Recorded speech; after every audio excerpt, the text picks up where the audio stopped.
Bill Huber.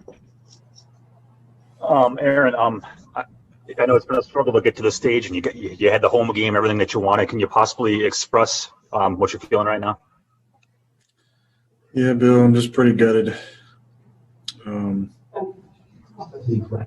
It's a long season. You put so much into it to get to this point. And then, the way, we had our chances. So, I'm not different position the last couple of these where we got blown out and didn't really have a chance. They went up 3 scores. We battled back with a couple scores. Defense came up with some big turnovers, and we had a lot of chances. So, but yeah, overall, just pretty gutted. Ryan Wood.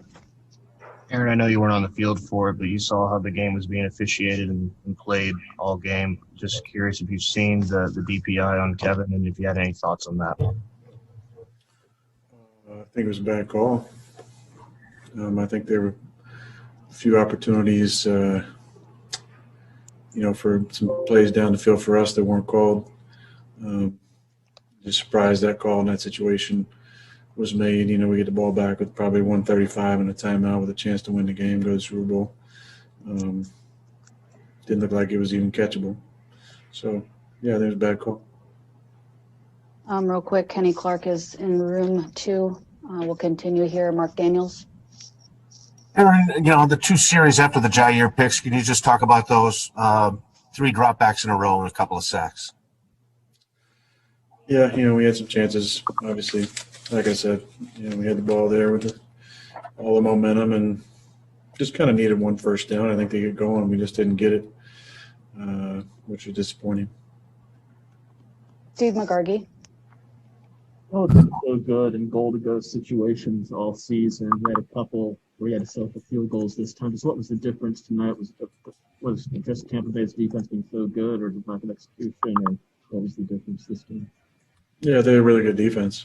I think that's where some of the credit has to go. But we had some chances. We had some opportunities. We had a couple mental errors on some of those plays, which hurts. But we had some chances too. I felt good about the plays that were called and the opportunities. We just didn't execute. Marty Hendricks. Aaron, in the first half, you closed within 14-10 on that field goal. Can you talk about that series when you settled for the field goal there in the first half? Yeah, that's part of it. We had mental error, and I'm not sure. I got to look at the film on whether or not that ball was catchable today, but we had some opportunities. Obviously, we've been so good in the red zone all season.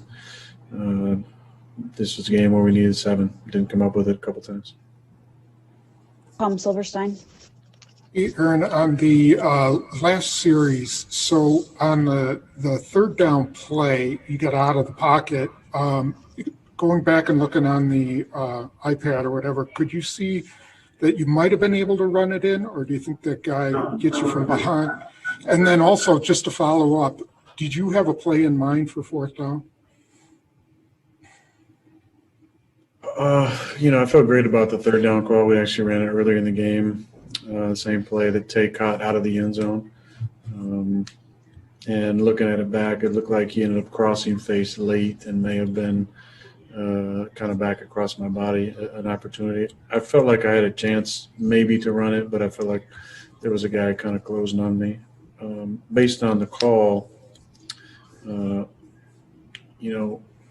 Matty allowed me to call that 3rd down play.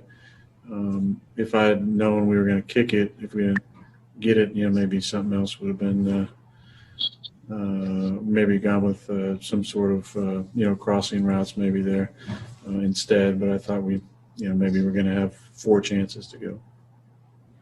Rob Domofsky. Aaron, I don't know how it exactly works in the heat of the moment, but is there any opportunity to try to convince Matt to go for it in that situation on 4th and 8, or is that not even possible? Yeah, I don't know. That's a tough one, Rob. I look over the sideline, I see, 5 big guys around the field.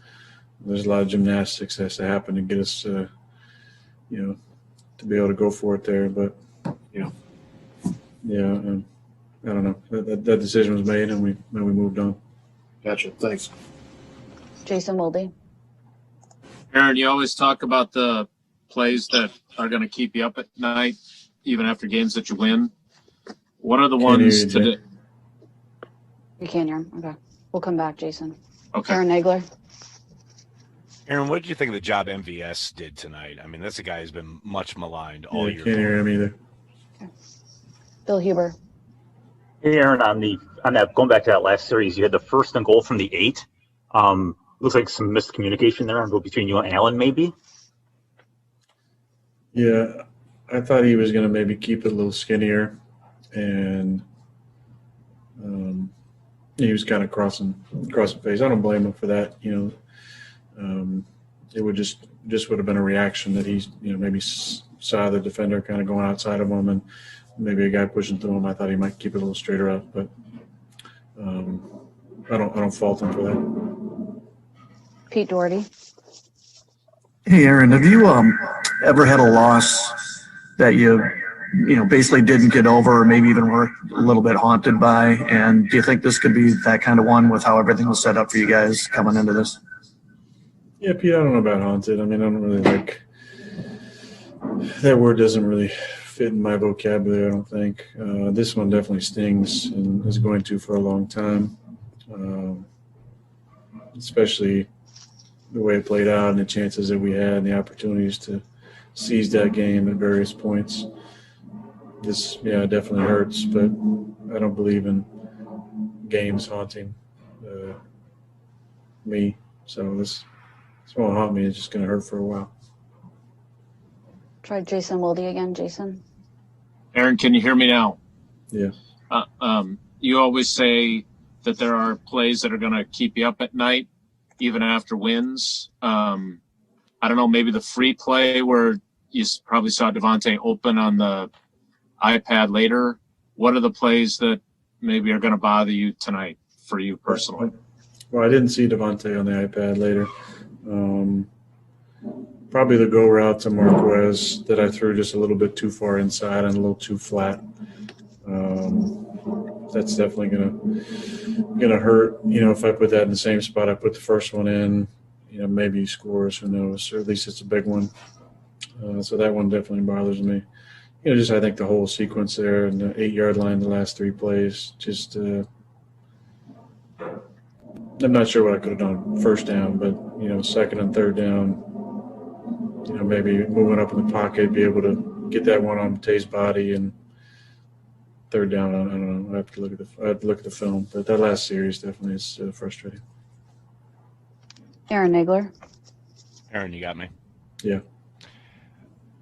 What did you think of the job MVS did tonight? That's a guy who's been much maligned all year long. You went to him for the big kind of get you going touchdown there, the 50-yarder. He came up big on a number of throws for you tonight. What did you think of the job he did? Yeah, man, I'm just really proud of him. He's had such an interesting year. I think it's been a good year of growth for him as a person. And that's what I'm most excited about for him as a friend. I told him before the game I was going to need some plays. I was going to need at least 2 big ones.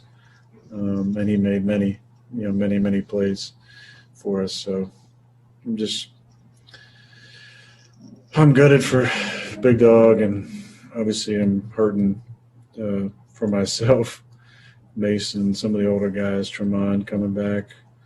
But it hurts for those young guys too, who grew so much this year and added so much to our team. And him and Alan and Bobby and Jamal. Just the uncertainty of it all is so difficult. The abruptness, so many futures, a little gray right now. So it's, it's definitely sudden. We'll do 2 more. Stephen Watson. Aaron, understanding that roster might look a lot different for next year, what did this particular team mean to you at this point in your career? Yeah, they're all special for sure. I think this one, as much as any of them, I just found some really special friendships with, Mercedes and Devontae. Especially Tim and I have become really close over the years. Jamal, I love Jamal. Aaron Jones. There's a lot of guys' futures that are, uncertain, myself included. That's what's sad about it most. Getting this far, obviously there's going to be an end to it at some point, whether we make it past this one or not, but just the uncertainty is tough, and the finality of it all. Last one, Bill Huber. Yeah, it's kind of along those lines. This would probably be a better question for next week, but we might not get you next week. So how do you go on from here? I mean, you kind of hit on some of the realities a minute ago. So how do you go on from here? How do you take the next step? Yeah, Bill, it's a good question. I don't know. I really don't. There's a lot of unknowns going into this offseason now. And I'm going to have to take some time away for sure and clear my head and just kind of see what's going on with everything. But it's pretty tough right now, especially thinking about the guys that may or may not be here next year. There's always change. That's the only constant in this business. It's really tough to get to this point. Really, really tough. Especially with it only being one bye week in the playoffs. It's a grind just to get to this point. And that makes the finality of it all kind of hit you like